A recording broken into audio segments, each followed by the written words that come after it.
Hi friends, आज हम लोग अपने केमिस्ट्री के लेक्चर सीरीज का 7th लेक्चर देख रहे हैं, जिसके अंदर सॉल्यूशन चैप्टर जो कि हमारा केमिस्ट्री का एनसीईआरटी का सेकंड चैप्टर है फिजिकल केमिस्ट्री का, उसको आज हम लोग आगे बढ़ा रहे हैं। आगे बढ़ने से पहले मैं आपसे ये बता दूं कि चूंकि आज हमारा 7वां लेक्चर है तो ऑलरेडी 6 लेक्चर्स मैंने इसके ऊपर बना रखे हैं। अगर आपने उन सारे लेक्चर्स को नहीं देखा है तो प्लीज एक बार जाइए, उन सारे लेक्चर्स को देखिए, उसका लिंक आपको डिस्क्रिप्शन बॉक्स में मिल जाएगा। उन सारे लेक्चर्स को देखने के बाद अगर ये लेक्चर आप देखेंगे तो उससे आपको कुछ ज्यादा फायदा होगा, क्योंकि इससे पहले की चीजें आपको समझ में आ जाएंगी। एनीवेज, जो आज की क्लास है उसके अंदर मैं ये कुछ 5 टॉपिक्स आपको पढ़ाने जा रहा हूं, जिसके अंदर जो आपका पहला टॉपिक है that is numerical based on Raoult's law.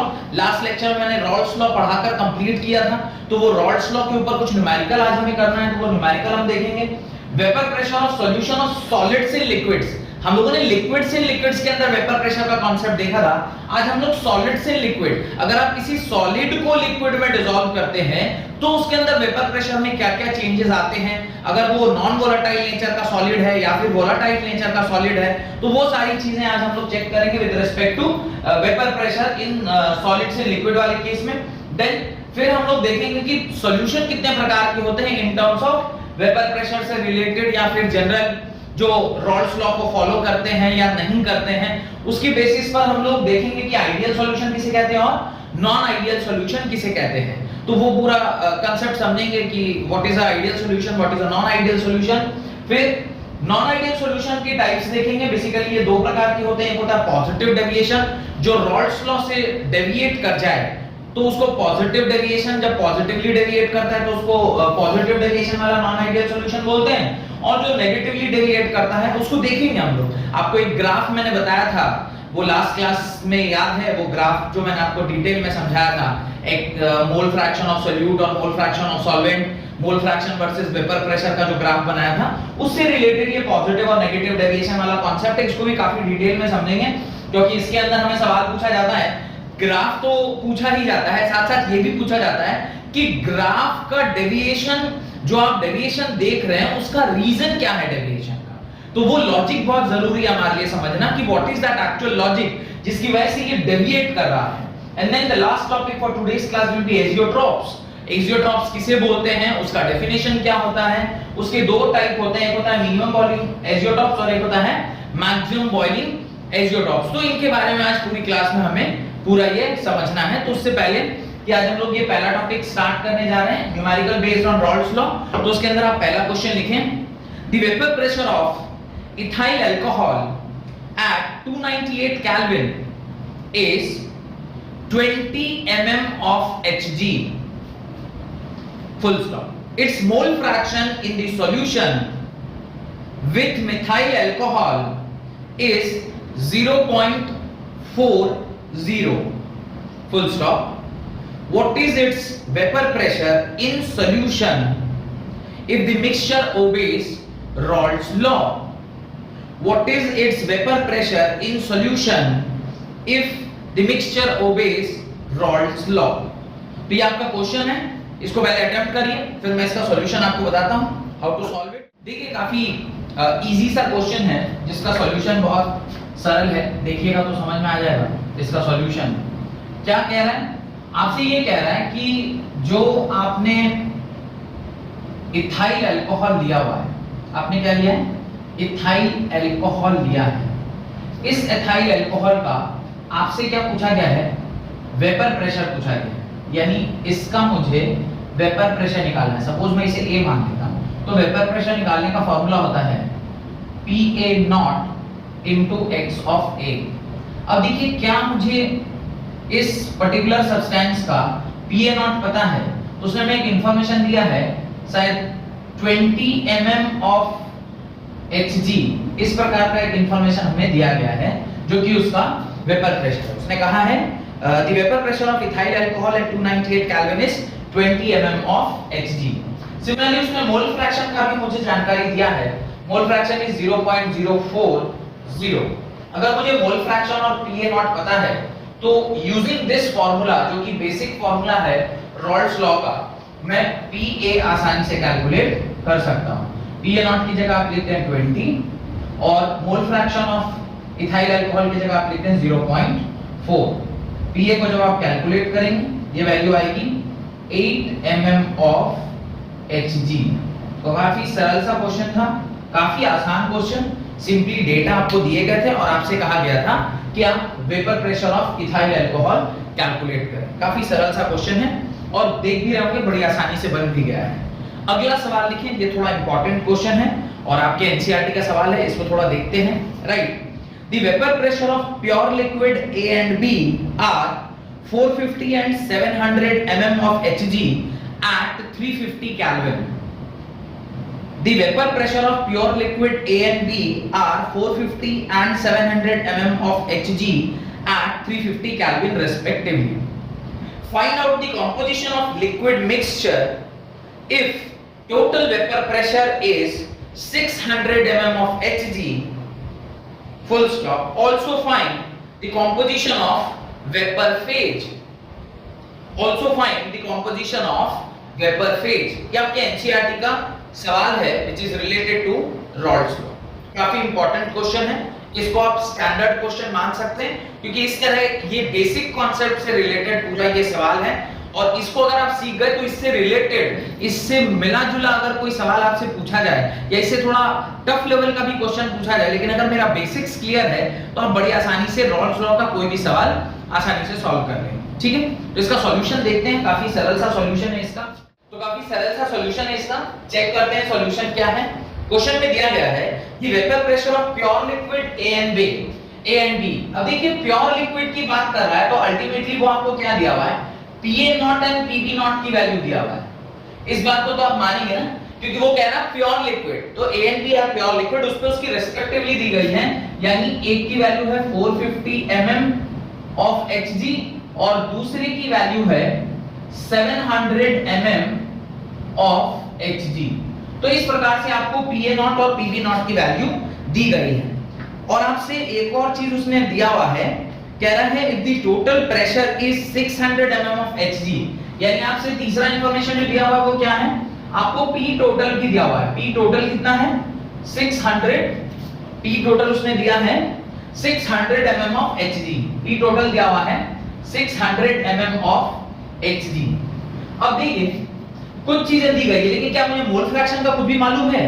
नहीं, मोल फ्रैक्शन के बारे में हमें कोई विशेष जानकारी नहीं दी गई है। तो चूंकि मोल फ्रैक्शन के बारे में कोई जानकारी नहीं है तो आपको पहले मोल फ्रैक्शन निकालना होगा। तो कैलकुलेट द मोल फ्रैक्शन, ध्यान दीजिए हम लोगों ने एक फॉर्मूला पढ़ा था P total is equal to PA plus PB का।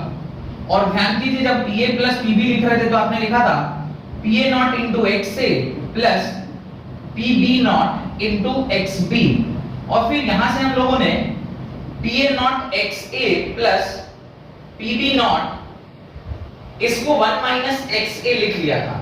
और फिर जब इसको रीअरेंज किए थे तो आपको थोड़ा बहुत ध्यान आ रहा होगा, ये डेरिवेशन ऑलरेडी हम लोगों ने पहले किया हुआ है, पर ठीक है सवाल में इसकी रिक्वायरमेंट है तो हम लोग लगे हाथ तो जल्दी से यहाँ पे डेरिवेशन इसका कर लेते हैं और देखते हैं कि किस प्रकार से ये वैल्यूज आ रही हैं।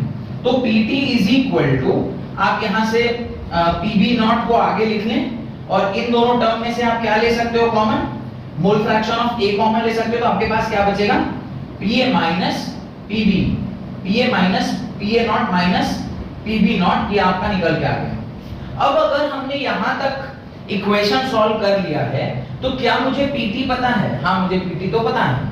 PB0 पता है? हाँ मुझे PB0 भी पता है। PA0 और PB0, हाँ ये दोनों भी मुझे पता है। XA, चलो यार X से तो अब निकल जाएगा, तो इसको सॉल्व करते हैं। आपने यहाँ पे क्या डाला, यहाँ पे डाला 600 इज इक्वल टू PB0 कितना था 700 plus mole fraction of A, ये कितना आ रहा है 450 माइनस 700। चेक करते हैं 600 is equal to 700 plus mole fraction of A, इसको सॉल्व कीजिएगा तो ये कितना आएगा माइनस 250 निकल के आएगा। अब जरा इसको सॉल्व करते हैं, यहाँ देखिए कि माइनस 100 होगा is equal to minus 250 x of A, ये इससे कट गया, ये यहाँ कटता हुआ दिख रहा है मुझे, ये 2/5 is equal to x of A, ये 2/5 वैल्यू किसकी आ गई, this is the mole fraction of, this is the mole fraction of A, यानी x ऑफ A यानी मोल फ्रैक्शन ऑफ A जो भी लिक्विड था वो वैल्यू कितनी आ गई, इसको सॉल्व करिएगा तो ये आएगा 0.4 मोल्स, सॉरी मोल फ्रैक्शन है तो ये तो यूनिटलेस क्वांटिटी। अब एक बार मुझे x ऑफ a पता चल गया तो मैं एक फॉर्मूला और जानता हूं, x of a plus x of b is equal to 1। If this value is 0.4 तो x of b is equal to 1, तो आप mole fraction of b substance भी निकाल लोगे, 1 minus 0.4 that is equal to x of b is equal to 0.6।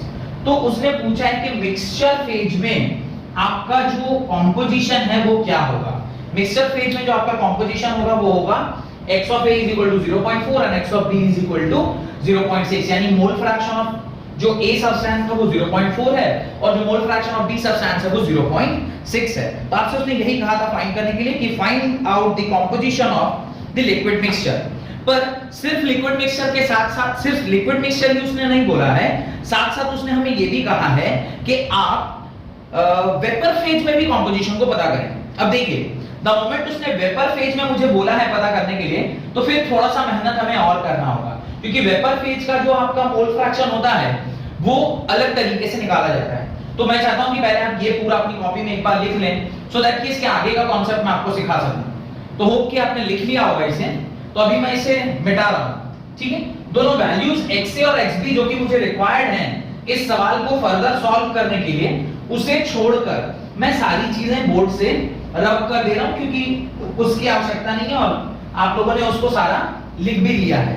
अब ध्यान देकर देखिए, अभी अगर मुझे x of a और x of b मुझे पता है, if I know the value of x of a and x of b, तो अब मैं क्या pa की वैल्यू निकाल सकता हूं। pa क्या होता है, pa nought into x of a, pa निकाल लीजिए। pa कितना आएगा देखिए, pa नॉट की value is 450 into x of a is 0.4। यहां से जब आप सॉल्व करेंगे तो Pa की वैल्यू जो आती है वो है 180 mm ऑफ Hg। ये कितनी आ रही है, 180 mm ऑफ Hg। सिमिलरली जब आप Pb निकालोगे तो Pb के लिए क्या यूज करोगे, Pb नॉट इनटू Xb। इसके बाद जब आप Pb की वैल्यूज पुट करोगे तो Pb नॉट कितना है, 700 इनटू 0.6, ये 420 mm ऑफ Hg आना चाहिए। अब जरा ध्यान से देखिए, आपने PT लिखा हुआ था थोड़ी देर पहले, अगर आपको ध्यान हो आपने बोर्ड पर लिखा था PT is equal to P of A plus P of B। PT कितना ना 600 था, आपने PA कितना कैलकुलेट किया है 180 प्लस PB कितना कैलकुलेट किया 420, और जब आप इसे सॉल्व करेंगे तो 600 इज इक्वल टू 600। अगर ऐसा हो जाए इसका मतलब जो कैलकुलेशन आपने किया है वो 100% क्या है, सही है। अब एक बार मुझे PA और PB की वैल्यू आ गई, तो PA और PB की वैल्यू अगर एक बार मेरे को मिल गई है, then I can easily calculate the composition of vapour, composition of this liquids in vapour phase.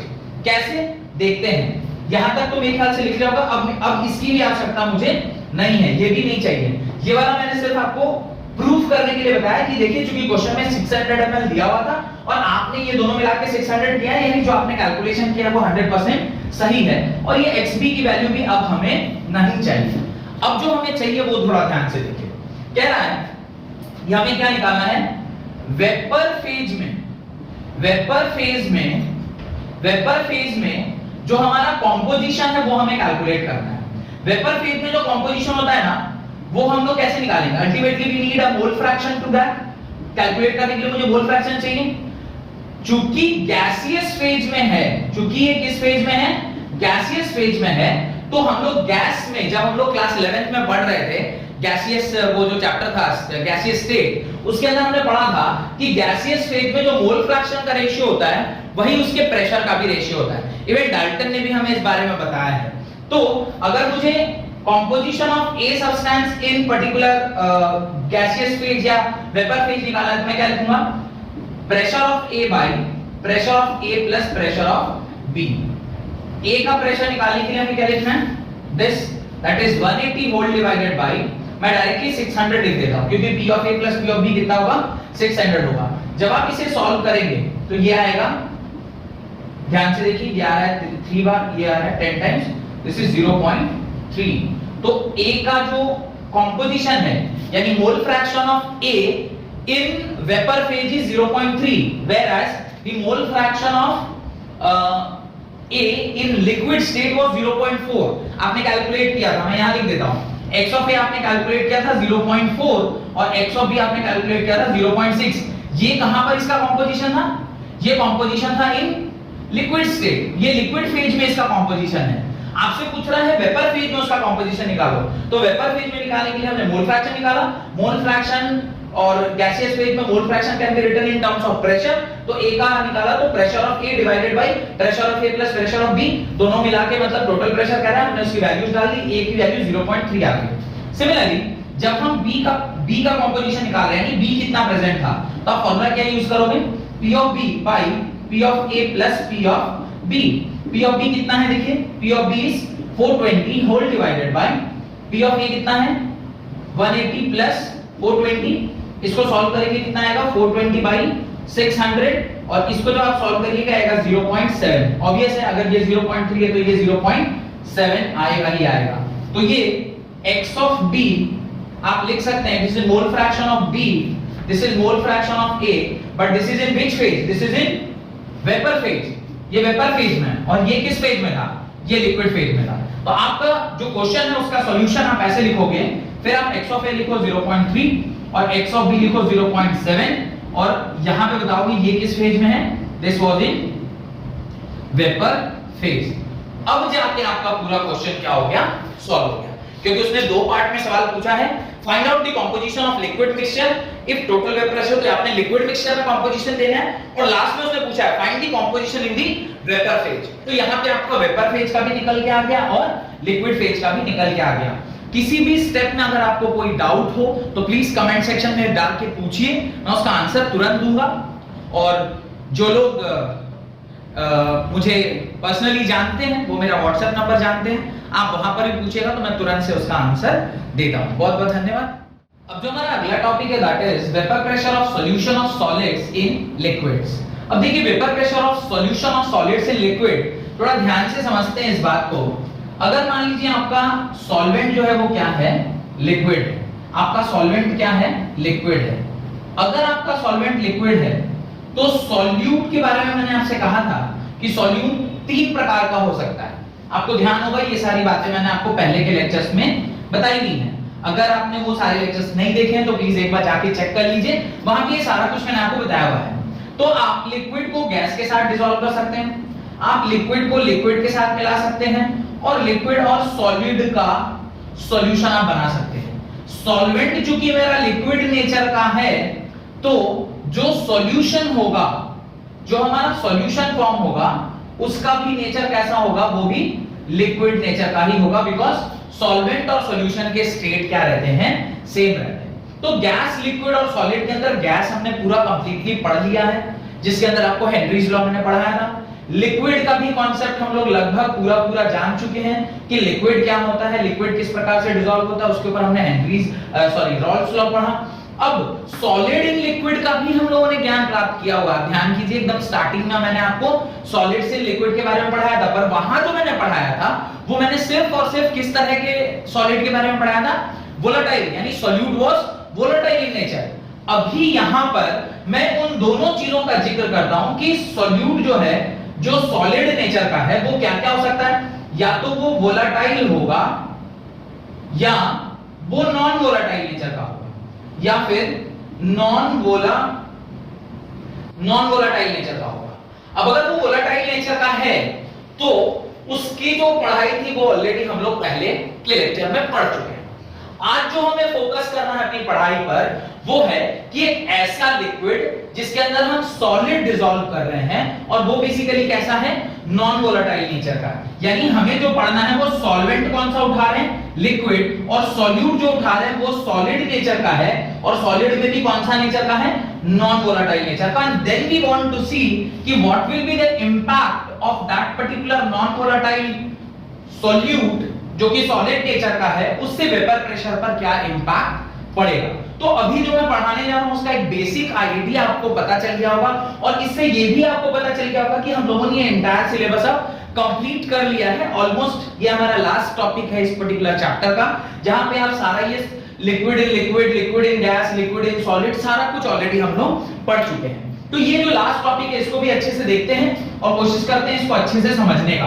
Ultimately we want to know कि वेपर प्रेशर जो है वो किस तरह से वैरी करता है जब आप सॉलिड जो ले रहे हैं वो किस प्रकार का ले रहे हैं, नॉन वोलेटाइल नेचर का ले रहे हैं। ध्यान से समझिएगा, बहुत आसान सा कॉन्सेप्ट है, आपको समझ में आ जाएगा। देखिए मैं वापस से कंटेनर बना रहा हूं, इस तरह का कंटेनर मैंने आपको पहले भी बना के दिखाया हुआ है और वो कंटेनर कैसा है, क्लोज है।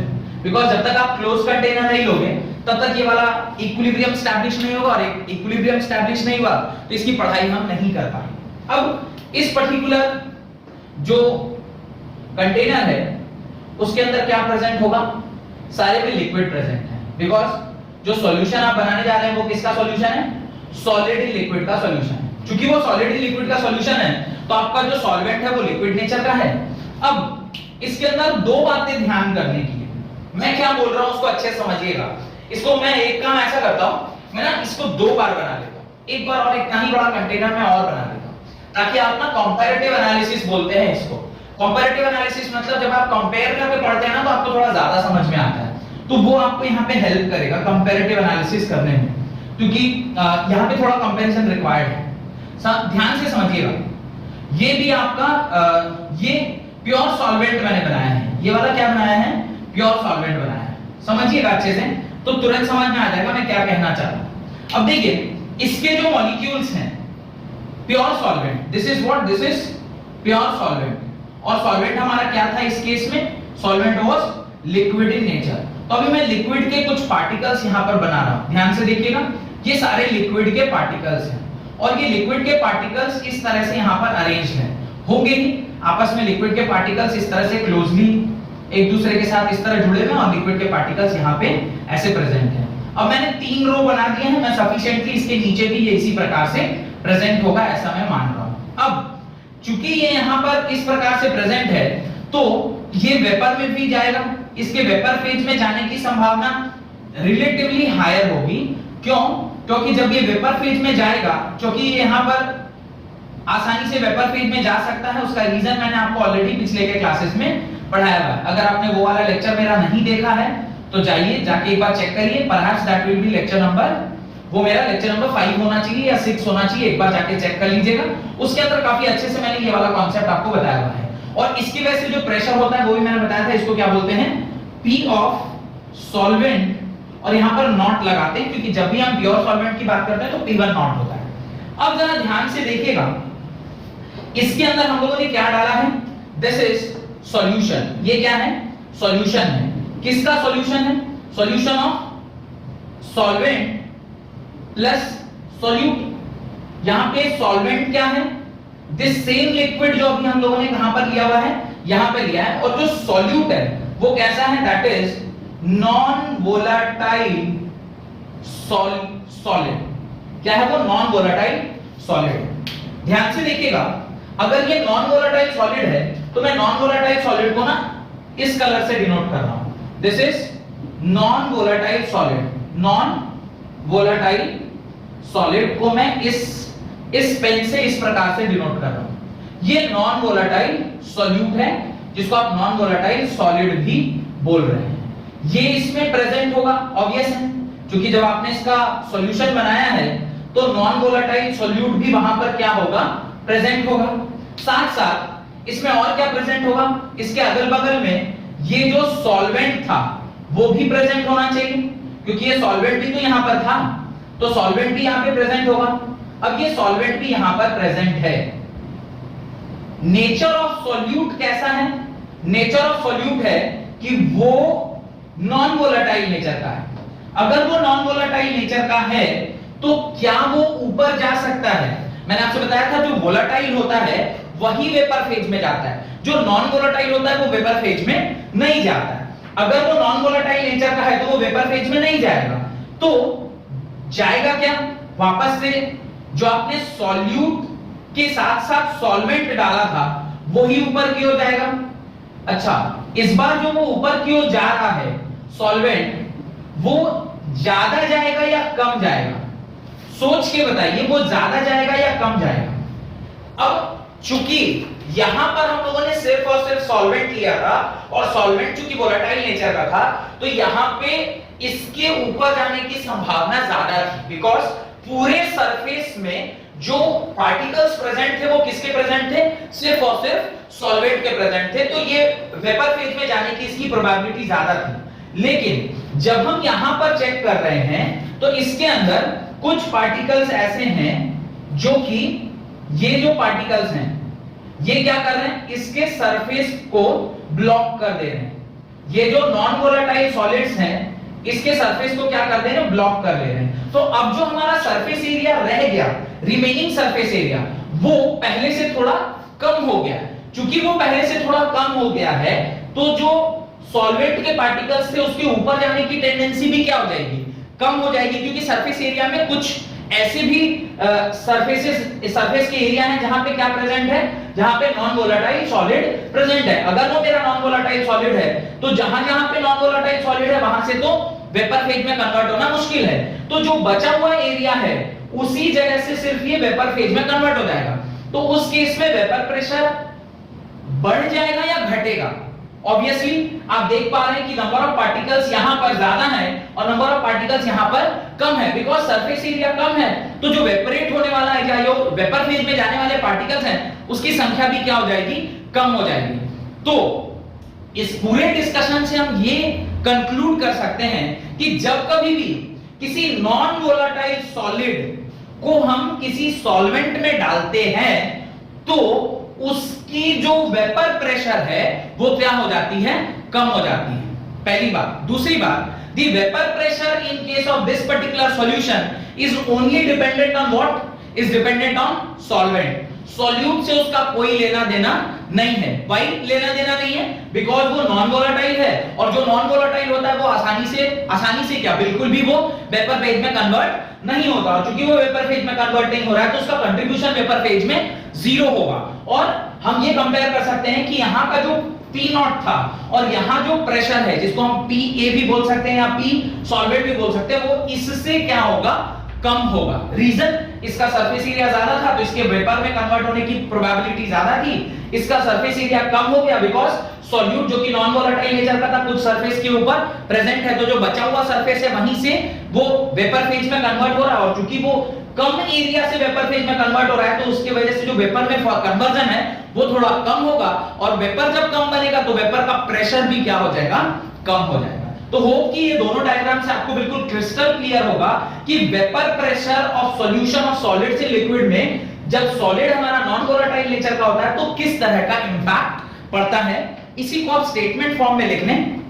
If a non volatile solute is added to a solvent to form a solution, the vapor pressure of the solution depends only upon the solvent, full stop. This vapor pressure of solution at the given temperature is found to be lower than the vapor pressure of pure solvent at that same temperature। इससे ये वाला pressure कम होता है, यानी vapour pressure अगर मैं बोलूं P of A, जहां पर A क्या है, सॉल्वेंट है, तो यहां पर और इसमें अगर आप कंपेयर करेंगे तो P not solvent is greater than P solvent. ये P सॉल्वेंट बोले हैं या P सॉल्यूशन बोले हैं, क्योंकि यहां पर जो सॉल्यूशन है वही सॉल्वेंट है। रीजन बीइंग कि जो दूसरा वाला सॉल्यूट है वो नॉन वोलेटाइल नेचर का है, फुल स्टॉप।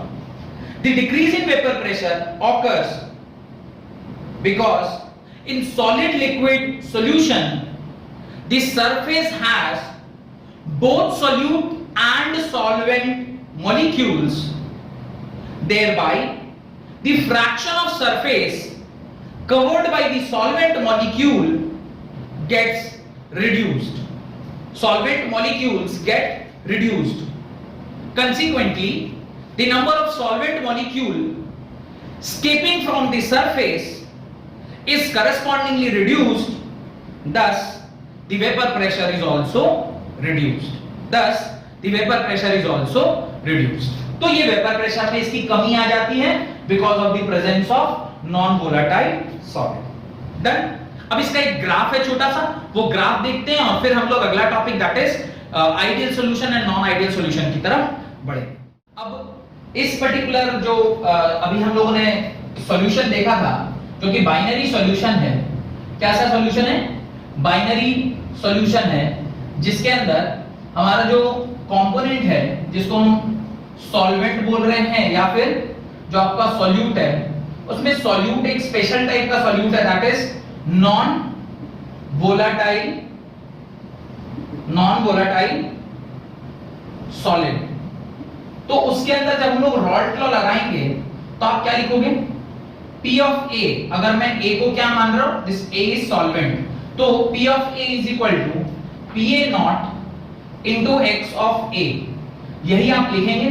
और ये जो P of A है, ये P of A बोलिए या P टोटल बोलिए, बात एक ही है, बिकॉज चूंकि हमारा जो दूसरा वाला कंपोनेंट है वो वेपर फेज में कन्वर्ट ही नहीं होगा, तो आप इसे P of A बोलिए या PT बोलिए, P of A will be equal to PT only, because reason ये होगा क्योंकि आपने वो डायग्राम अभी देखा है, उसके अंदर जो सॉल्यूट के पार्टिकल्स थे वो एक भी आपको ऊपर दिखाई नहीं दे रहे थे। क्योंकि सॉल्यूट ऊपर नहीं था तो उसके वजह से जो प्रेशर डेवलप होगा वो भी आपको दिखाई नहीं देगा। तो P of A plus P of B आप लिखते, यहां पे आप लिखते हैं P of A plus P of B, लेकिन क्योंकि हमारा जो P of B है वो क्या है?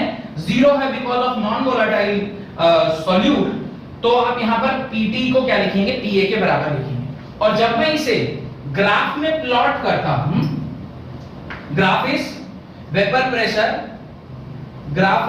Pressure versus mole fraction, graph is vapour pressure versus mole fraction, जो कि ऑलरेडी मैंने पहले भी आपको इसका ग्राफ बनवाया हुआ है, तो वो एक स्ट्रेट लाइन आएगा। बिकॉज इसको अगर थोड़ा देखें आप तो ये क्या लिखा हुआ है? y is equal to mx plus c होता है equation of straight line.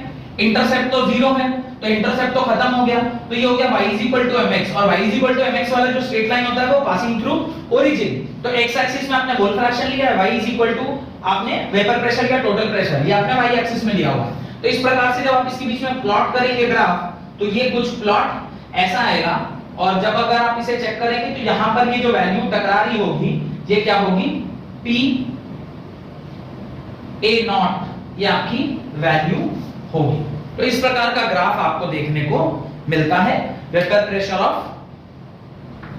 Solute. ये PA नॉट क्या होगा? वेपर प्रेशर ऑफ सॉल्यूट, ये होगा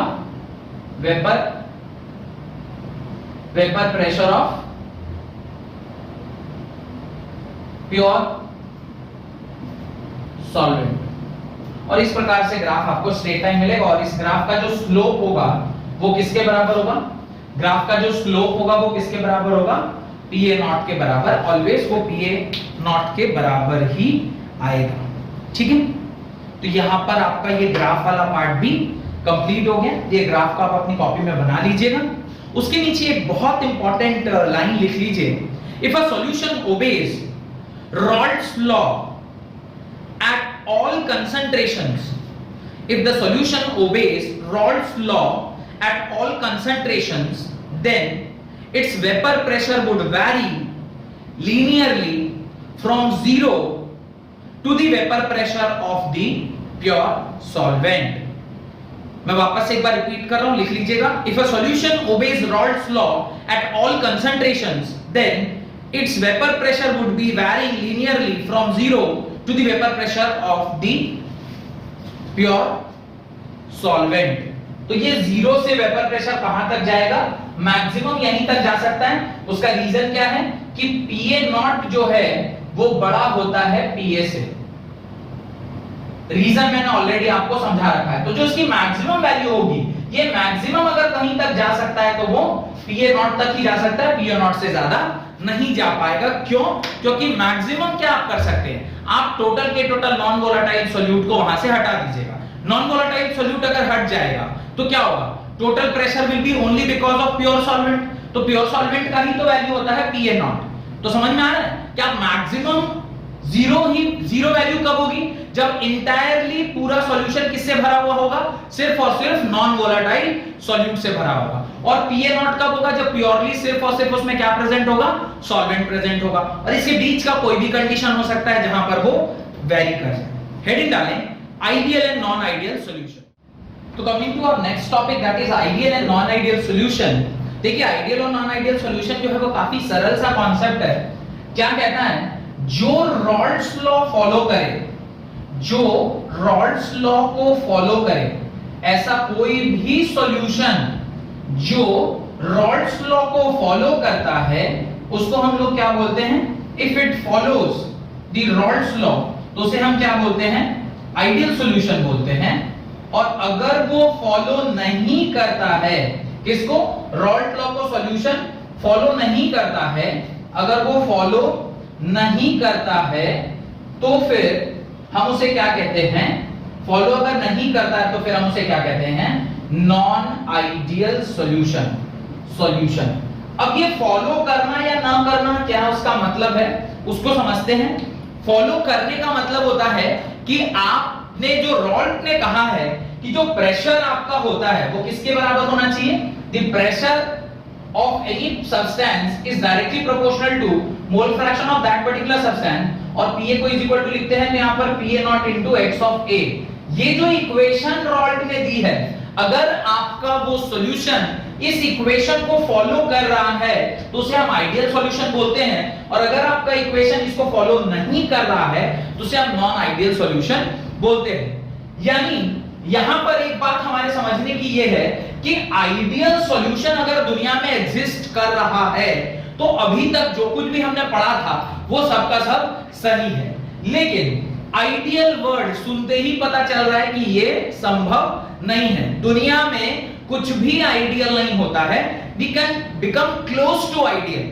क्लोज टू आइडियल मतलब आप आइडियल के करीब जा सकते हैं, आप आइडियल को टच कर सकते हैं, बट एग्जैक्ट आइडियल जैसा दुनिया में कुछ भी नहीं होता है। देयर आर फ्यू एग्जांपल्स जो कि लगभग आइडियल की तरफ बिहेव करते हैं, उनका मैं एक छोटा सा लिस्ट आपको लिखवा देता हूं, तो वहां पे आप सीधे लिखें। पहले आप लिखें, हेडिंग डालें आइडियल सॉल्यूशन, और आइडियल सॉल्यूशन के लिखें, नीचे लिखें the solution which obeys Rawls law over the entire range of concentration are known as ideal solution. The solution which obeys Raoult's law over an entire range of concentration are known as ideal solution. Example, normal hexane plus normal heptane. अगर आप normal hexane और normal heptane को आपस में mix कर रहे हैं तो they behave ideally. First example. Second example लिखें, benzene plus toluene. बेंजीन आपका सॉल्वेंट है, टॉलीन अगर उसमें आपने मिलाया है तो ये भी लगभग आइडियली बिहेव करते हैं। Next, chlorobenzene plus bromobenzene. अगर क्लोरोबेंजीन और ब्रोमोबेंजीन को आपने मिलाया है तो वो भी आइडियली बिहेव करते हैं। And last example, bromoethane plus chloroethane. Bromoethane plus chloroethane, इसको भी अगर आप आपस में मिलाते हैं तो जो सॉल्यूशन बनता है वो आइडियली बिहेव करता है। अब बहुत एक इंपॉर्टेंट सी चीज है जो आपको आइडियल सॉल्यूशन के रेस्पेक्ट में समझना चाहिए। मैं मिटा रहा हूं इसे और कोशिश करते हैं हम लोग कि आइडियल सॉल्यूशन के बारे में थोड़ा सा और समझे। आइडियल सॉल्यूशन को समझना बहुत जरूरी है। रीजन उसका ये है कि हम जब तक आइडियल ढंग से नहीं समझेंगे तो नॉन आइडियल समझना हमारे लिए थोड़ा सा मुश्किल होगा। अब देखिए, जो भी एग्जांपल आपने दिए हैं उसके अंदर सपोज करिए एक एग्जांपल मैं बोलता हूं, आपने एक एग्जांपल लिया क्लोरोबेंजीन और एक एग्जांपल आपने लिया है ब्रोमोबेंजीन। ऐसा मानते हैं कि बेंजीन पर क्लोरीन का लगा होना और बेंजीन पर ब्रोमीन का लगा होना, they are almost of similar size, यानी इंटरेक्शन ऑलमोस्ट सेम है। समझिए क्या है, जब कभी भी कोई सॉल्यूशन आइडियली बिहेव करता है तो वो कब बिहेव करता है उसका एक कंडीशन है। सपोज दिस इज सॉल्वेंट, ये सॉल्वेंट है और सॉल्वेंट को हम A मान रहे हैं, और ये सपोज करिए क्या है, सॉल्यूट है और इसे हम B मान रहे हैं। तो किसी भी सॉल्यूशन में तीन ही प्रकार के इंटरेक्शन हो सकते हैं। या तो AA इंटरेक्शन होगा, क्योंकि सॉल्वेंट सॉल्वेंट के साथ जब इंटरेक्ट करता है तो उसे AA इंटरेक्शन बोलेंगे। BB इंटरेक्शन होगा, यानी सॉल्यूट सॉल्यूट के साथ इंटरेक्ट करेगा तो उसे हम BB इंटरेक्शन बोलेंगे। और तीसरा इंटरेक्शन क्या हो सकता है, ए बी इंटरेक्शन हो सकता है। बहुत ध्यान से समझिएगा, क्योंकि ये समझ में आ गया आपके तो ही आप नॉन आइडियल सॉल्यूशन को समझ पाएंगे। क्योंकि non ideal solution as definition उसका काफी आसान है, जो रॉल्ट लॉ को फॉलो ना करे वो नॉन आइडियल सॉल्यूशन। पर उसके अंदर याद करिए, मैंने आपको स्टार्टिंग ऑफ द क्लास में बताया हुआ है कितने प्रकार के होते हैं, दो प्रकार के, एक जो पॉजिटिव डेविएशन दिखाता है और एक जो नेगेटिव डेविएशन दिखाता है। तो वो पॉजिटिव और नेगेटिव डेविएशन को समझने के लिए ये वाला कॉन्सेप्ट बहुत जरूरी है आपको समझना। अब देखिए, ये ए का इंटरेक्शन है, ये जो इंटरेक्शन पे दिखा रहा हूं, ये किस लेवल पे दिखा रहा हूं, एटॉमिक लेवल पे दिखा रहा हूं या मैक्रोमोलेक्युलर लेवल पे दिखा रहा हूं। तो ए आपस में इंटरेक्ट कर रहे हैं और बी आपस में इंटरेक्ट कर रहे हैं और ए बी भी आपस में इंटरेक्ट करेंगे। ए कब इंटरेक्ट कर रहा होगा, जब ये प्योर सॉल्वेंट का केस होगा।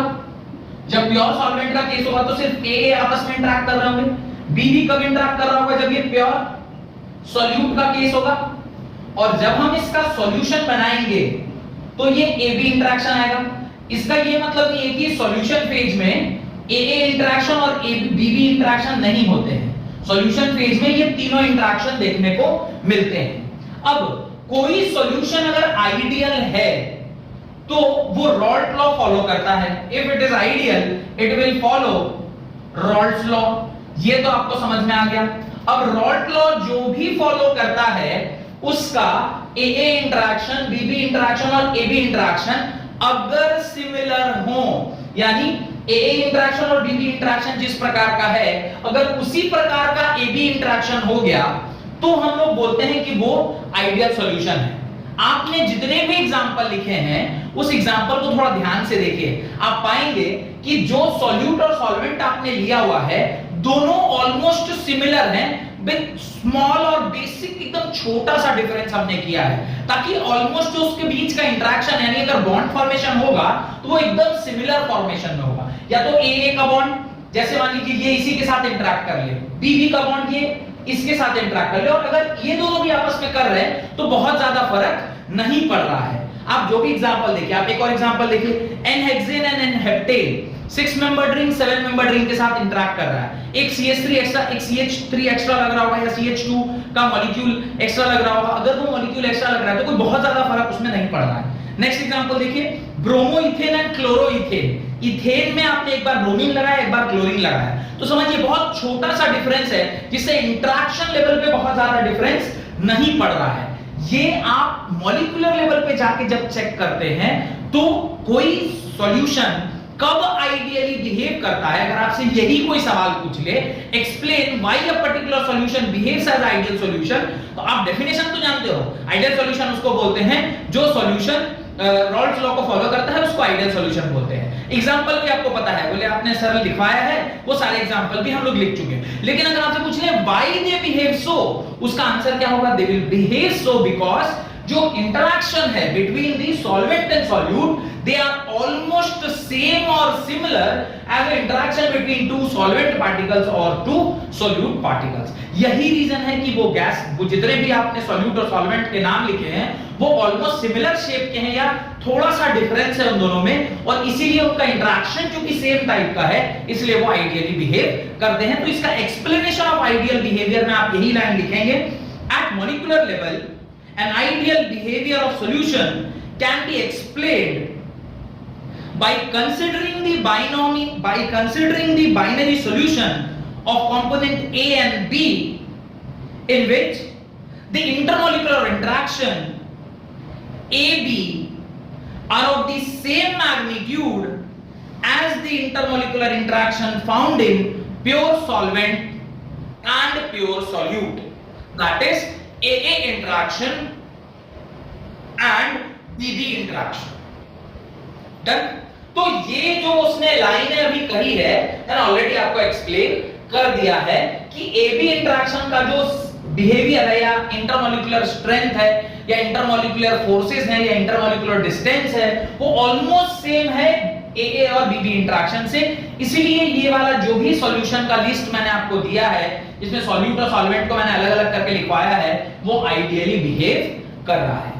अगर ये AB इंटरेक्शन AA और BB से वैरी कर जाएगा तो वो क्या कहलाएगा, नॉन आइडियल सॉल्यूशन कहलाएगा।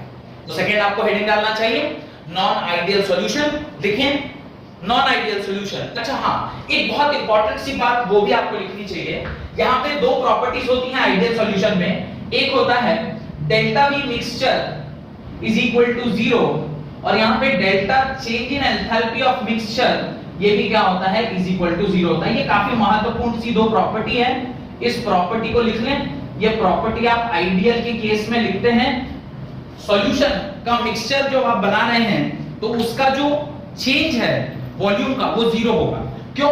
ऑलमोस्ट सेम वॉल्यूम का कंपाउंड हम उसमें डाल रहे हैं, तो जितना आपने सॉल्यूट लिया था उतना ही सॉल्वेंट लिया, दोनों को मिक्स करने पर जो सॉल्यूशन बना है उसके वॉल्यूम में बहुत ज्यादा चेंज चूंकि नहीं आया, इसलिए डेल्टा वी मिक्सचर क्या हो गया, 0 हो गया। सिमिलरली जब आप इन दोनों को इंटरैक्ट करा रहे हैं तो मॉलिक्यूलर इंटरेक्शन सेम है, तो बॉन्ड टूटना और जो फॉर्मेशन का प्रोसीजर है उसमें एनर्जीज इक्वलाइज हो जा रही है। एनर्जी इक्वलाइज हो जा रही है मतलब देखिए कोई भी जो दुनिया में सॉल्यूशन बनता है वो एक प्रोसेस के थ्रू बन रहा है। प्रोसेस क्या होता है, there is a breaking of bond and making of bond. अगर बॉन्ड ब्रेक कर रहे हैं तो एनर्जी लगती है बॉन्ड ब्रेक करने में, और फिर अगर बॉन्ड फॉर्म कर रहा है तो energy is released by the system. अब या एनर्जी जब निकल रही है और एनर्जी जब कंज्यूम हो रही है वो अगर बराबर हो जाती है तो डेल्टा एच क्या हो जाता है, 0, यानी चेंज इन एंथैल्पी 0 हो जाता है। लेकिन कई बार ऐसा होता है कि जो आप बॉन्ड फॉर्मेशन करा रहे हैं और जो बॉन्ड टूट रहा है उसके बीच में देयर इज अ डिफरेंस, तो फिर वो सिस्टम या तो डेल्टा एच पॉजिटिव देता है या फिर डेल्टा एच नेगेटिव देता है। अच्छा है, सही टाइम पर ये एंथैल्पी का डिस्कशन हम लोगों ने अभी स्टार्ट किया है। एंथैल्पी के बारे में बता दूं, एक बच्ची है वो हम में से पूछ रही थी कि सर गैसियस सॉल्यूट जब सॉल्वेंट में डिसॉल्व करता है तो वो जनरली इट इज फाउंड कि वो एक्सोथर्मिक होता है, पर सॉल्यूट जब उसमें डिसॉल्व करता है तो वो एंडोथर्मिक होता है। ये एक बहुत इंपॉर्टेंट सा क्वेश्चन था, शायद मैं पढ़ाते वक्त इसे डिस्कशन न कर पाया हूं, क्योंकि एंथैल्पी का टर्म अभी आया है तो ये मैं आपको बता देता हूं। आप नोट डाल के स्पेशली इसको कहीं कॉपी में लिख लीजिएगा कि किसी भी गैसियस सब्सटेंस को जब आप किसी सॉल्वेंट में डाल रहे हैं, ध्यान से समझिएगा, एक गैसियस मॉलिक्यूल को जब आप सॉल्वेंट में मिक्स कर रहे हैं तो आप करते क्या हैं, पहले से जो सॉल्वेंट जनरली हमारा क्या होता है, देखिए यूनिवर्सल जो सॉल्वेंट है वो वाटर है, तो वाटर वाटर आपस में एक दूसरे से बॉन्ड बनाए हुए होते हैं। तो पहले ये वाला बॉन्ड टूटेगा, इस बॉन्ड के टूटने के बाद वो जो गैसियस पार्टिकल है वो बीच में जाएगा और फिर ये बॉन्ड वाटर और उस गैस के बीच में बॉन्ड जब बन जाएगा तो फिर वो उसमें सॉल्युबल होगा। अब इसके केस में देखिए पहले ये बॉन्ड टूटा, कौन सा बॉन्ड टूटा, वाटर और वाटर के बीच का बॉन्ड टूटा और फिर there is a formation of bond between gas and water. इस केस में अगर इनिशियली जो एनर्जी सिस्टम ने लिया होगा बॉन्ड को तोड़ने के लिए और सेकंड में जब बॉन्ड बना है सॉलिड और गैस के बीच में, if the energy difference is positive, यानी जितना एनर्जी उसने कंज्यूम किया उससे ज्यादा एनर्जी उसने सिस्टम से क्या कर दिया, रिलीज कर दिया, तो चूंकि सिस्टम से एनर्जी रिलीज हुई है तो उसका जो डेल्टा एच है वो पॉजिटिव होगा और डेल्टा एच जिस भी स्टेट का, जिस भी रिएक्शन का या जिस भी सिस्टम का पॉजिटिव होता है वो एक एक्सोथर्मिक रिएक्शन होती है, यानी सिस्टम से हीट रिलीज हो रहा होता है, सिस्टम से एनर्जी अगर रिलीज होगी तो उसका टेंपरेचर डाउन हो जाता है। डन। अब देखिए जब हम ना सॉल्यूट सॉलिड है और उसको हम सॉल्वेंट में डाल रहे हैं, देखिए वापस से क्या होगा, ये आपका वाटर मॉलिक्यूल है, वाटर मॉलिक्यूल यूं ऐसे टूटा, उसके बाद एक सॉलिड सॉल्यूट वहां जाके सेट हुआ और फिर there is a bond formation of between this water molecule and that particular solid, वो आपस में बॉन्ड बना रहे हैं। तो अभी ये वाला बॉन्ड टूटा और नया जो बॉन्ड बना, नया बॉन्ड जो बन रहा है वो किसके बीच में बन रहा है, सॉलिड और लिक्विड के बीच में। अब जहां पर बॉन्ड फॉर्मेशन में एनर्जी रिलीज होने के बजाय उल्टी एनर्जी लग रही है, अगर सिस्टम को फॉर फर्दर एनर्जी लग रही है इसका मतलब सिस्टम एनर्जी गेन कर रहा है, और सिस्टम अगर एनर्जी गेन कर रहा है तो वो एनर्जी इवॉल्व करेगा या सिस्टम लेगा, सिस्टम ले रहा है, अगर सिस्टम ले रहा है तो वो कौन सा रिएक्शन होगा, एंडोथर्मिक रिएक्शन। एंडोथर्मिक रिएक्शन का डेल्टा एच क्या होता है, नेगेटिव होता है, तो इसलिए जब हम सॉलिड को डिसॉल्व करते हैं तो उसका डेल्टा एच नेगेटिव और जब हम गैस को डिसॉल्व करते हैं तो उसका डेल्टा एच पॉजिटिव। जिसका डेल्टा एच पॉजिटिव यानी वो एक्सोथर्मिक रिएक्शन है और जिसका डेल्टा एच नेगेटिव यानी वो एंडोथर्मिक रिएक्शन है। तो चूंकि हम लोग यहां पर डेल्टा एच मिक्सचर की बात कर रहे हैं तो उसी में ध्यान में आ गया, इसलिए मैंने उसको भी डिस्कशन कर लिया है। हो सकता है शायद नॉन आइडियल सॉल्यूशन को डिस्कस करते वक्त ये वाला कांसेप्ट मेरे को काम में आ जाए। तो ये दो प्रॉपर्टीज और लिख लीजिए आइडियल सॉल्यूशन की। उसके नीचे आप नॉन आइडियल सॉल्यूशन लिखें, right, non ideal solution heading डालें और वहां लिखें the solution which do not obey Rawls law, the solution which do not obey Raoult law, which do not obey Raoult law over the entire range of concentration, over the entire range of concentration, it is called non-ideal solution, it is called non-ideal solution। और इस प्रकार के solution के लिए delta H is delta H not equal to 0 होता है, यानी delta H mixture not equal to 0 होता है और डेल्टा V मिक्सचर वो भी क्या होता है, नॉट इक्वल टू 0 होता है। किसके लिए? अभी we are discussing about which type of solution, we are discussing about the non ideal solution. अभी हम किसके लिए डिस्कस कर रहे हैं? नॉन आइडियल सॉल्यूशन के लिए। नॉन आइडियल सॉल्यूशन किसे कहते हैं? ऐसा कोई भी सॉल्यूशन जो रॉल्ट लॉ को फॉलो नहीं करता है उसे हम नॉन आइडियल सॉल्यूशन बोलते हैं। उसमें ये दोनों कंडीशन होती है। अगर ये नॉट इक्वल टू 0 है तो दो ही पॉसिबिलिटी है ना, या तो वो पॉजिटिव होगा या फिर नेगेटिव होगा। और इन्हीं दोनों पॉजिटिव और नेगेटिव होने पर दो तरह का नॉन आइडियल सॉल्यूशन हो, जो कि मैंने स्टार्टिंग में ही बताया था। एक अपने ओरिजिनलिटी से पॉजिटिव डेविएशन, ओरिजिनलिटी से पॉजिटिव डेविएशन शो करता है तो उसको हम लोग पॉजिटिव डेविएशन वाला नॉन आइडियल सॉल्यूशन बोलते हैं। और एक जो नेगेटिव डेविएशन शो करता है उसको नेगेटिव डेविएशन शो करता है उसको नॉन नेगेटिव डेविएशन वाला नॉन आइडियल सॉल्यूशन कहते हैं। तो अब जो हमारा नेक्स्ट काम है वो ये है कि हम ये दोनों चीजें समझें कि कब पॉजिटिव डेविएशन होता है और कब नेगेटिव डेविएशन होता है। तो आप पहला हेडिंग डालें, positive deviation of non ideal. अच्छा, आपने ये तो लिख लिया होगा ना, there are two types of non ideal solution. पहला है positive deviation non ideal solution, दूसरा है नेगेटिव डेविएशन वाला नॉन आइडियल सॉल्यूशन। तो उसके अंदर पहला हेडिंग डालें, positive deviation of non ideal solution, positive deviation of non ideal solution. मैं इसको ग्राफिकली भी समझाऊंगा, पर फिलहाल आप ये दोनों हेडिंग डाल लें, उसके बाद एक एक करके हम लोग इन दोनों को समझते हैं। तो पहला वाला जो हमारा डेविएशन था वो पॉजिटिव डेविएशन था। चेक करते हैं एक बार पॉजिटिव डेविएशन को। पॉजिटिव डेविएशन में क्या होता है, देखिए पहला तो होता है ये ग्राफ बनाते हैं। ग्राफ बनाएंगे तो उससे भी हमें ज्यादा क्लैरिटी मिलेगी कि किस प्रकार से डेविएशन होता है। ये ग्राफ आपका ऑलरेडी थोड़ा सा सिमिलर टाइप का ग्राफ है, ऑलरेडी हम लोगों ने ये वाला ग्राफ देखा हुआ है। ध्यान कीजिएगा, आपको मैंने बताया था कि ये P नॉट होता है फॉर सॉल्यूट, तो सॉल्यूट का कंसंट्रेशन यहाँ से घट के यहाँ पर आ रहा होता है, और फिर जो सॉल्वेंट है उसकी कंसंट्रेशन इस प्रकार से बढ़ रही होती है, उसे मैंने P नॉट B बताया था।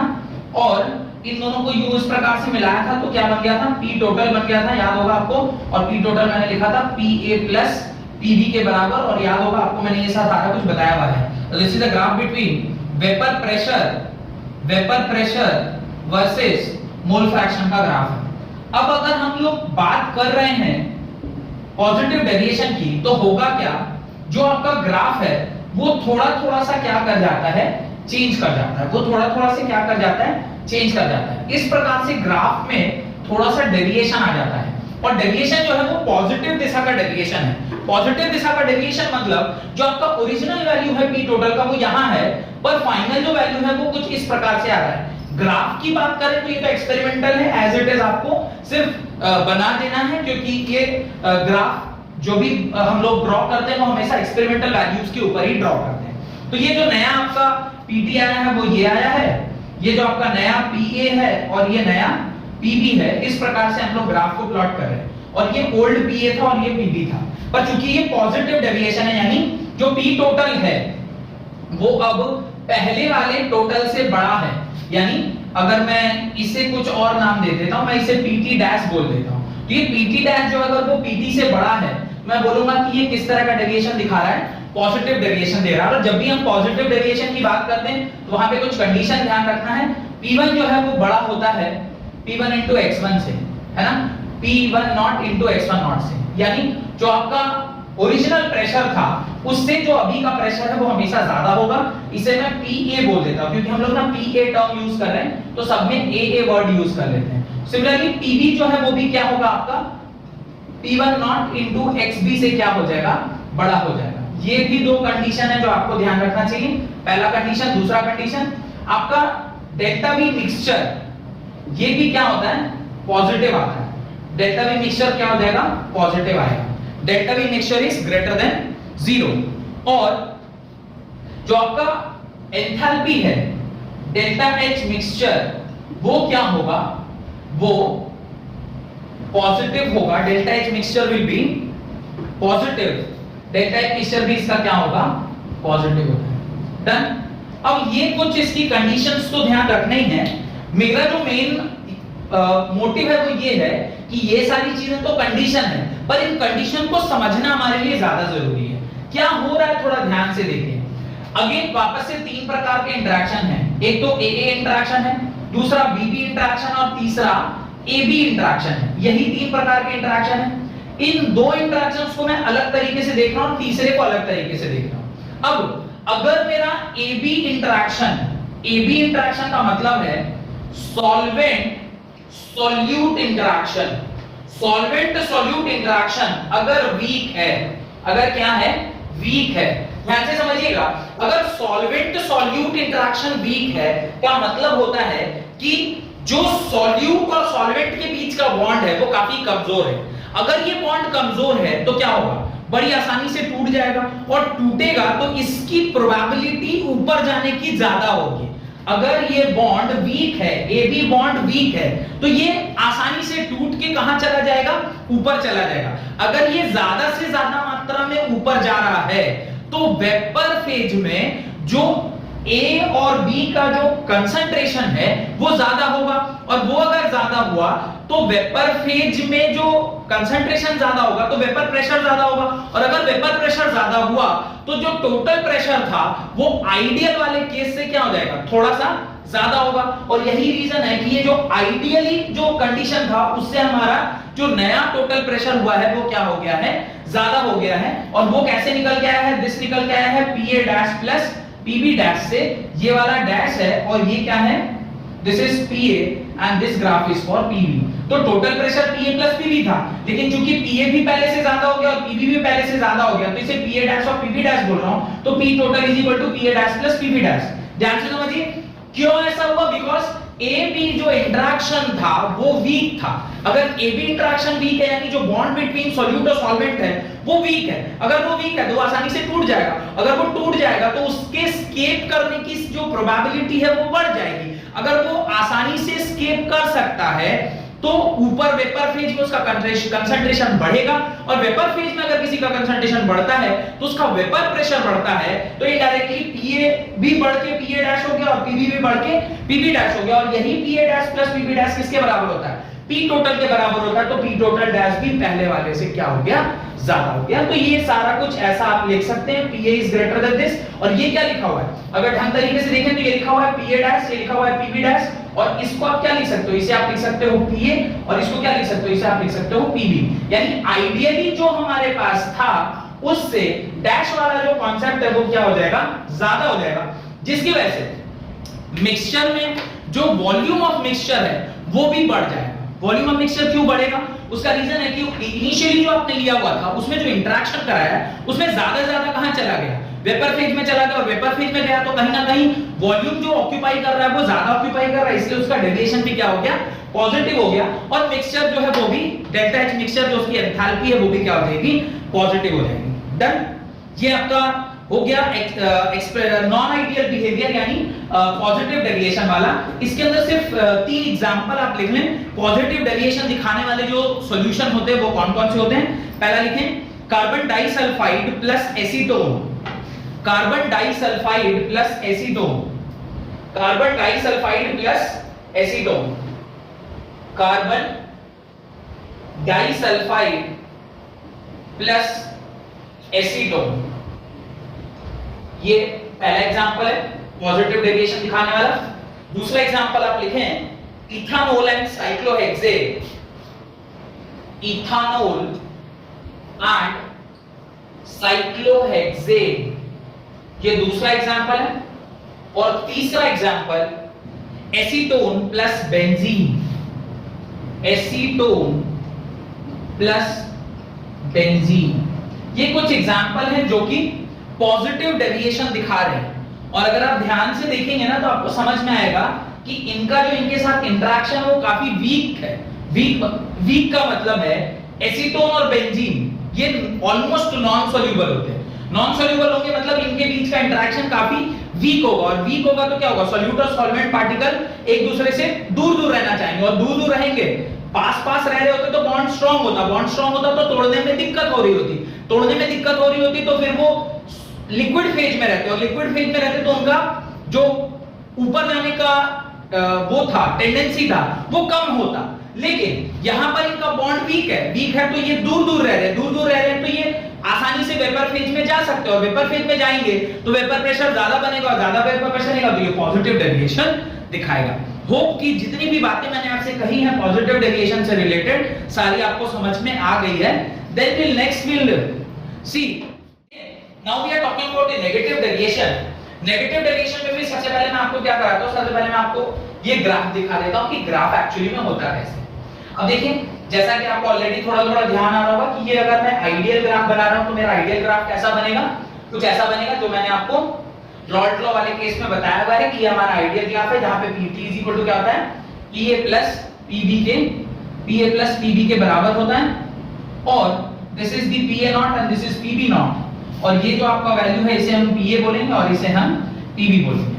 अब देखिए जब नेगेटिव डेविएशन होता है तो ग्राफ जो है वो कैसे बिहेव करती है, नेगेटिवली डेविएटेड बिहेव करती है।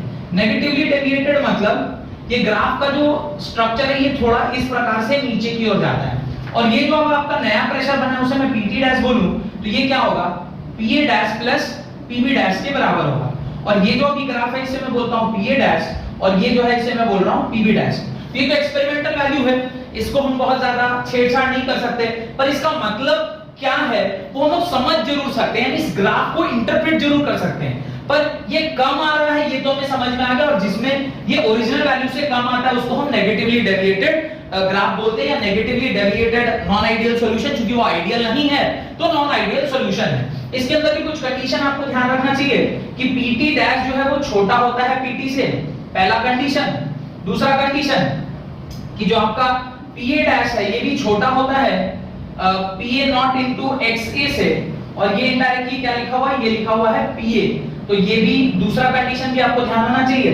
तीसरा Pb डैश भी जो है वो छोटा होता है Pb0 into XB से, Pb0 into XB से, जो क्या लिखा हुआ है एक्चुअली में Pb लिखा हुआ है, तो ये भी आपको समझ में आना चाहिए। इसका डेल्टा वॉल्यूम मिक्सचर जो है वो क्या होता है, नेगेटिव होता है, और इसकी जो एंथैल्पी की चेंज होती है वो भी क्या होती है, नेगेटिव होती है। तो ये कुछ प्रॉपर्टीज हैं जिसको हमें समझना चाहिए। अब इन प्रॉपर्टीज को समझने के लिए जो लॉजिक चाहिए वो मैं समझने की कोशिश करता हूं। यहां पर भी तीन ही प्रकार के इंटरेक्शन होंगे, एक तो AA इंटरेक्शन होगा, दूसरा BB इंटरेक्शन होगा, और तीसरा AB इंटरेक्शन होगा। ध्यान से देखिएगा ये AA इंटरेक्शन या AB इंटरेक्शन, ये जो इंटरेक्शन है ये सॉल्यूट सॉल्यूट इंटरेक्शन है, सॉल्वेंट सॉल्वेंट इंटरेक्शन है, पर AB इंटरेक्शन जो है वो सॉल्यूट एंड सॉल्वेंट इंटरेक्शन है, सॉल्यूट एंड सॉल्वेंट इंटरेक्शन। अब मैं ये बोल रहा हूं कि जो AB इंटरेक्शन है वो काफी स्ट्रॉन्गर इंटरेक्शन, ये कैसा इंटरेक्शन है, स्ट्रॉन्गर है, stronger than what, stronger than AA and BB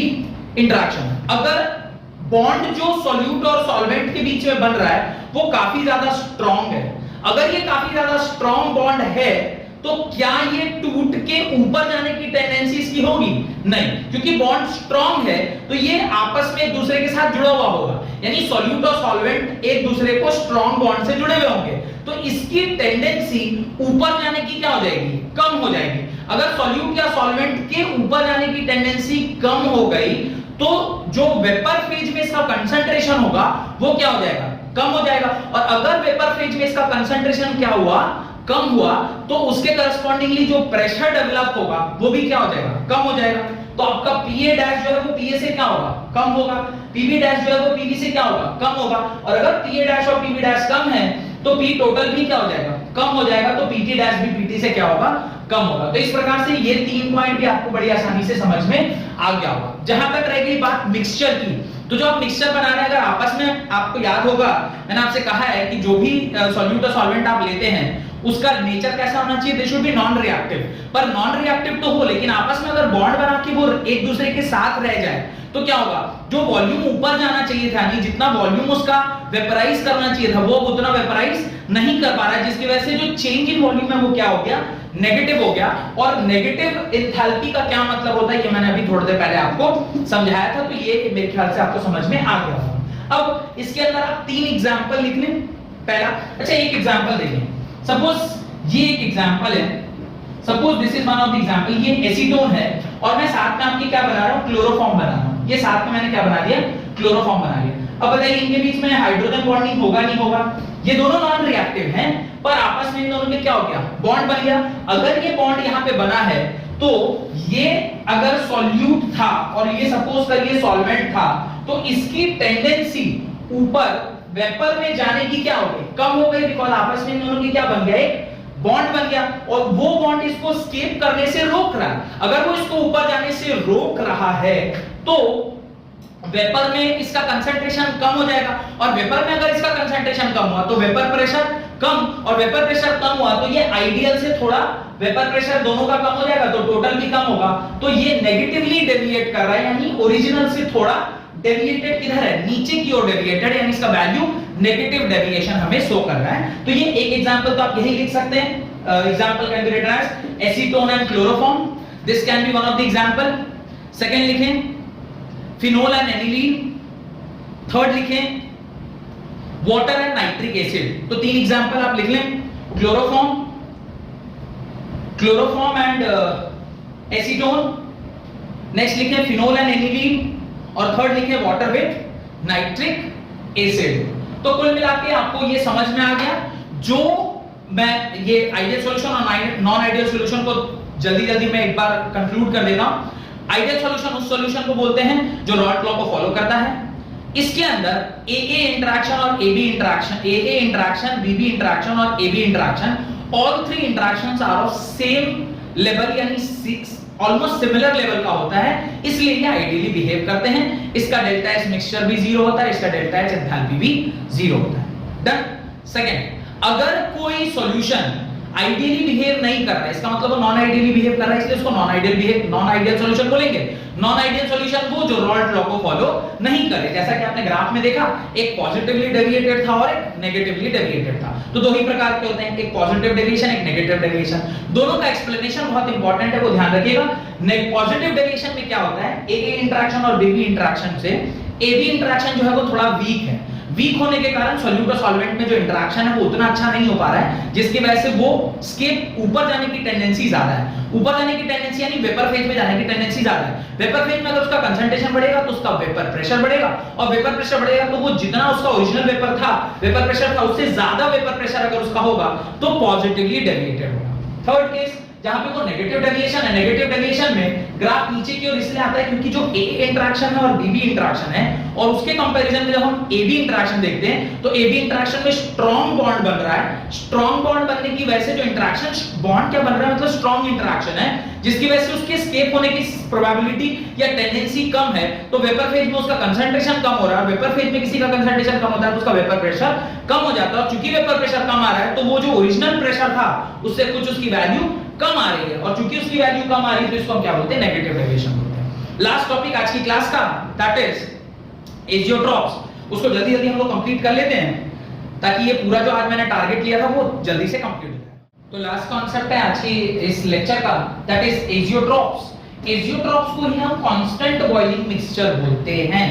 अब पहले हमें उसका डेफिनेशन समझना चाहिए, and then we will write the definition of azeotropes, फिर देखेंगे उसकी कुछ प्रॉपर्टीज, एंड देन कितने टाइप के होते हैं वो सारा कुछ देखते हैं। पहले एजियोट्रॉप्स किसको कहते हैं वो बहुत इंपॉर्टेंट है, समझिएगा। सपोज करिए ये आपका कंसंट्रेशन है, ये आपका सपोज करिए वो कंटेनर है जिसके अंदर आपने ये सॉल्यूट और सॉल्वेंट डाल रखा है। ध्यान होगा आपको मैंने ऑलरेडी बताया था, इस तरह का एक सवाल आज की क्लास के स्टार्टिंग में ही हमने पढ़ा है। अब देखिएगा तो ध्यान से देखिएगा तो समझ में आ जाएगा। इसके अंदर XA की वैल्यू सपोज करिए A मोल्स है, A मोल्स तो नहीं होगा, मोल फ्रैक्शन सपोज A है, और XB क्या है, B है। ये कॉम्पोजिशन किस में है? ये कॉम्पोजिशन इसके लिक्विड स्टेट में है, और इसी का कुछ पार्टिकल्स कहां गया होगा? ऊपर गया होगा, जिसमें दोनों सॉल्यूट और सॉल्वेंट दोनों के पार्टिकल्स होंगे। कुछ पार्टिकल्स सॉल्यूट के होंगे और कुछ पार्टिकल्स सॉल्वेंट के होंगे। अगर सॉल्यूट और सॉल्वेंट दोनों के पार्टिकल्स यहां पर प्रेजेंट हैं, सॉल्यूट और सॉल्वेंट दोनों के पार्टिकल्स अगर यहां पर प्रेजेंट हैं, तो इसमें भी कुछ इसका मोल फ्रैक्शन रहा होगा। मैं यहां का जो मोल फ्रैक्शन उसको मैं x ऑफ a बोलूं, यहां पर भी वो a मोल है, और x ऑफ b यहां पर भी अगर वो b है। ये किसका कंसेंट? ये क्या मैं लिख रहा हूं? कॉम्पोजिशन लिख रहा हूं मैं किस फेज में? इन वेपर फेज में। ये मैं लिख रहा हूं इन वेपर फेज, और ये मैं लिख रहा हूं इन लिक्विड फेज। अगर ऐसा हो जाए कि जो कॉम्पोजिशन लिक्विड फेज में था, यानी मोल fraction of A was A and mole fraction of B was B, same composition अगर ऊपर भी हो जाए, यानी मोल फ्रैक्शन वेपर फेज में भी A हो A का और B हो B का, तो वैसे पर्टिकुलर सॉल्यूशन को हम एजियोट्रॉप्स बोलते हैं। आज के क्लास का जो मैंने आज जो लेक्चर स्टार्ट किया था, उसका जो सेकंड एग्जांपल था, उसके अंदर आपको मैंने क्या बोला था? Find the composition in liquid state और find the composition in gaseous phase. याद होगा? अगर लिक्विड फेज में आपने क्या वैल्यू याद देखिए क्या लिखा हुआ है आपने लिखा है x of a in liquid phase was 0.4 and x of b in liquid phase was 0.6। जब आपने उसको वेपर फेज में कैलकुलेट किया था, तो x of a आया था 0.3 और x of b आया था 0.7। अगर किसी तरीके से ये दोनों ही कंसंट्रेशन, यानी दोनों ही फेज में जो कॉम्पोजिशन है वो अगर सेम हो जाए, तो ऐसे मिक्सचर को हम क्या बोलते हैं? एजियोट्रॉप्स बोलते हैं। और ये कांस्टेंट टेम्परेचर पर ही बॉयल करता है, यानी जो बॉइलिंग पॉइंट सॉल्यूट का है वही बॉइलिंग पॉइंट सॉल्यूशन का होगा। माने सॉल्यूट का है या सॉल्वेंट का, दोनों का जो बॉइलिंग पॉइंट है वो क्या रहता है? सेम रहता है। और इसी कारण से इसको क्या बोलते हैं? कांस्टेंट बॉइलिंग मिक्सचर, क्योंकि कांस्टेंट टेम्परेचर पर ही बॉयल करता है। और जो चीज कांस्टेंट टेम्परेचर पे बॉयल करे तो उसका सेपरेशन फिर दिक्कत हो जाता है। सपोज करिए there is difference in boiling point, एक 100 डिग्री पे बॉईल कर रहा है और दूसरा 200 पे बॉईल कर रहा है, तो जैसे ही आप 110 डिग्री पर लेके जाएंगे, पहला वाला क्या कर जाएगा? वेपर बन जाएगा, दूसरा वाला अभी भी क्या होगा? लिक्विड होगा, और आप उसको आसानी से क्या कर सकते हैं? सेपरेट कर सकते हैं। लेकिन अगर कोई ऐसा सॉल्यूशन हो जाए जिसका दोनों ही जो सॉल्यूट और सॉल्वेंट है दोनों का ही टेम्परेचर क्या हो? सेम हो, जिस पे वो बॉईल करेगा, then what? Not possible to separate the components by fractional distillation. तो आप सॉल्यूट और सॉल्वेंट को फ्रैक्शनल डिस्टिलेशन से भी अलग अलग नहीं कर सकते। वैसे तो सॉल्यूट और सॉल्वेंट को हम फिल्ट्रेशन से नहीं कर सकते थे, पर फ्रैक्शनल डिस्टिलेशन से आप सॉल्यूट और सॉल्वेंट को दोनों को अलग अलग कर सकते थे। लेकिन जब आप एजियोट्रॉप्स की बात कर रहे हैं, तो even fractional distillation is not going to help you. Done? तो डेफिनेशन लिख लीजिए इस बात का। The binary mixture having the same composition in liquid and vapour phase and boils at constant temperature are called azeotropic mixture or azeotropes. Done? उसके नीचे ये बात जरूर लिख लीजिएगा कि it is not possible to separate the components by fractional distillation। और अपने को समझाने के लिए ये डायग्राम जरूर से बना लीजिएगा कि आपने जो आपका सॉल्यूशन स्टेट था उसमें जो कंपोजिशन था और जो वेपर स्टेट है उसमें जो कंपोजिशन है, दोनों जगह कंपोजिशन 100% सेम है। इसके बाद दो प्रकार के एजियोट्रॉप्स देखने को मिलते हैं। एक होता है मिनिमम बॉइलिंग पॉइंट एजियोट्रॉप्स या मिनिमम बॉइलिंग पॉइंट एजियोट्रोपिक सॉल्यूशन, दूसरा है मैक्सिमम बॉइलिंग पॉइंट एजियोट्रोपिक सॉल्यूशन। जो मिनिमम बॉइलिंग पॉइंट एजियोट्रोपिक सॉल्यूशन है वो उस वाले सॉल्यूशन में देखने को मिलता है जिसमें लार्ज पॉजिटिव डेविएशन, यानी पॉजिटिव डेविएशन काफी ज्यादा लार्ज हो। पॉजिटिव डेविएशन मतलब the total pressure of the particular solution is much greater than the total pressure of ideal solution। तो AB इंटरैक्शन काफी वीक होगा, और अगर AB इंटरैक्शन काफी वीक हुआ तो उसके केस में वो मिनिमम बॉइलिंग एजियोट्रॉप्स होता है। Example ethanol plus water. Just ये एग्जांपल ध्यान रखिएगा। टाइप मिनिमम और मैक्सिमम होता है। मिनिमम देखा जाता है लार्ज पॉजिटिव डेविएशन वाले केस में, और मैक्सिमम बॉइलिंग एजियोट्रॉप्स देखा जाता है लार्ज नेगेटिव डेविएशन वाले केस में, जिसका एग्जांपल है नाइट्रिक एसिड और वाटर। तो कुल मिलाकर एजियोट्रॉप्स क्या होता है? एजियोट्रोप्स को क्यों कांस्टेंट बॉइलिंग मिक्सचर बोलते हैं, एजियोट्रोप्स का डेफिनेशन, एजियोट्रोप्स का डायग्रामेटिकल रिप्रेजेंटेशन, ये एक इंपॉर्टेंट सा पॉइंट, टाइप ऑफ एजियोट्रोप्स, नाम ध्यान रखिएगा, कब होता है ध्यान रखिएगा, और एक एक एग्जांपल। इतना अगर आप कर लेते हैं तो 3 मार्क्स का ये क्वेश्चन कई बार पूछा गया है, define azeotropes and right a short note on azeotropes, इस तरह का छोटा-छोटा सवाल आपको पूछने को मिलता है इसके ऊपर। तो ऑलमोस्ट जितना मैंने आज के स्टार्टिंग में लिखा था पांचों पॉइंट वो मैंने पूरा कंप्लीट कर दिया है। अगली क्लास में will read about the colligative properties, जहां पे आप पॉलीगेटिव प्रॉपर्टीज पढ़ेंगे। पर उससे पहले मैं एक असाइनमेंट आपको दे रहा हूं, अगर यहां तक आपने वीडियो देखा होगा तो ये असाइनमेंट करके उसका एक फोटो जरूर आप कमेंट सेक्शन में डालिए, फोटो क्लिक करके कमेंट सेक्शन में डाल दीजिएगा। करना क्या है, you have to write 5 point difference between ideal solution and non ideal solution. ये आपका असाइनमेंट है, इसको करके और नीचे जो कमेंट सेक्शन है उसमें आपको उसका फोटो क्लिक करके डाल देना है। आई विल चेक इट कि कितने लोग यहां तक देखते हैं और पूरा जो लेक्चर है उसको सुनते हैं और फिर मेरे असाइनमेंट को आपने करके और ग्रुप में पोस्ट किया है। अगर मेरे वीडियोस आपको अच्छे लग रहे हैं तो प्लीज मेरे वीडियो को लाइक करिए, शेयर करिए और ज्यादा से ज्यादा इसे शेयर करके अपने दोस्तों तक पहुंचाइए।